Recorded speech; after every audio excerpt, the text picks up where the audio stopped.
Okay, so today we're talking about money. I'm going to tell you the keys to getting rich. If I say, money, what's the first thing that comes to mind? Probably numbers, balance sheets, interest rates, complex charts. In short, math. But what if I told you that money and investing aren't really about math, but more about psychology? That success is shaped not by how smart you are, but by how you behave. We're going to explore the true workings of money based on this revolutionary idea from Morgan Housel's book, The Psychology of Money. Remember, this isn't a finance lesson. This is a guide to understanding our relationship with money and the mental traps we often fall into.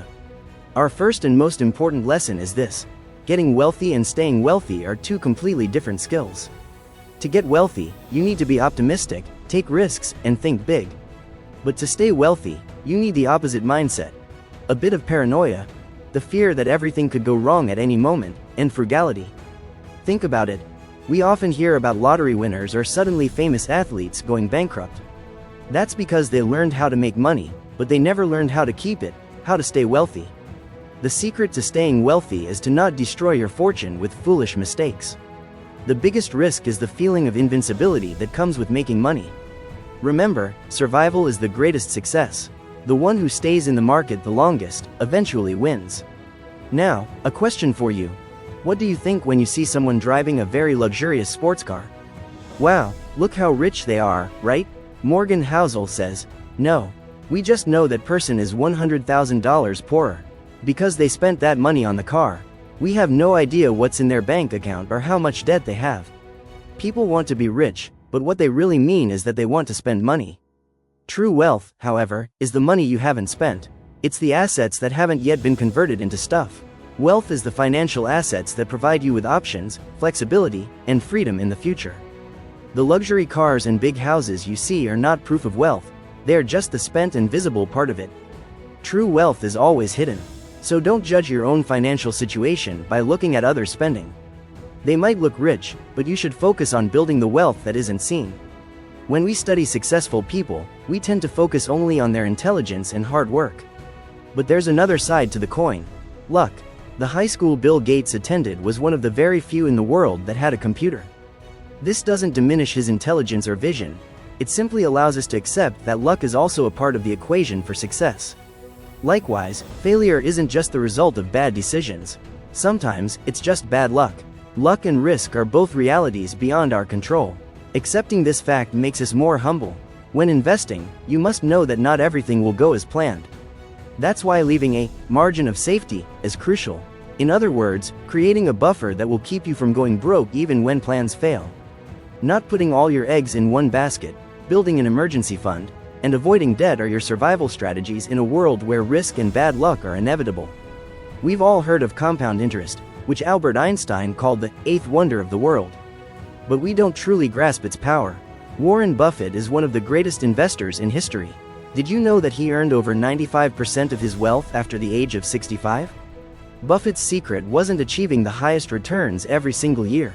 His secret was being a good investor uninterrupted for more than 70 years. He understood that small gains, when given enough time, can lead to mind-boggling results. The lesson here is this: finding a strategy that provides reasonable returns and sticking to it is far more powerful than constantly buying and selling in pursuit of the highest returns. Panicking and selling when the markets fall or taking excessive risks with the dream of getting rich quick are the biggest enemies of compounding. The key to success is to turn time to your advantage and stay in the game. Everything has a price, but these prices aren't always written on a price tag. There's a price for investing in the stock market too. That price is uncertainty, fear, doubt, and regret. A 30 to 40% market drop from time to time is not a mistake or a penalty. It is an admission fee you have to pay to win in the long run. Think of this fee like the money you pay for a good or a service. If you're not willing to pay this price, you can't benefit from the long-term returns. The moment you can see a market downturn not as a disaster but as the price you pay for long-term gains is the moment you change the game. Be ready to pay this price, and see it not as a penalty, but as an opportunity. Let's say you have a financial goal and you reach it. What happens next? Usually, the goalposts shift. A bigger house, a more luxurious car, a more expensive vacation. This is called the more trap. Social comparison is the fuel for this trap. The formula for happiness is simple: results minus expectations. If you constantly raise your expectations, you will never be satisfied, no matter how much you earn. One of the hardest things in finance is knowing when to say, enough. Having enough wealth means you stop taking unnecessary risks. Risking your reputation, your freedom, or your family for something you don't actually need is the biggest financial mistake you can make. The purpose of money is to make you freer, not to make you a prisoner to more. As you can see, the workings of money are about much more than complex formulas or economic forecasts. It's about who we are. It's about our fears, our dreams, our weaknesses, and our goals. The greatest lesson Morgan Housel teaches us is this: financial success has less to do with what you know and more to do with how you behave. Be patient, avoid greed, think long-term, and understand that the true definition of wealth isn't the money in your wallet, but the options you have in your life. Remember, finance is not a science, it is a behavior. And learning good behavior more valuable than memorizing the most complex formula. Don't forget to like and subscribe for more.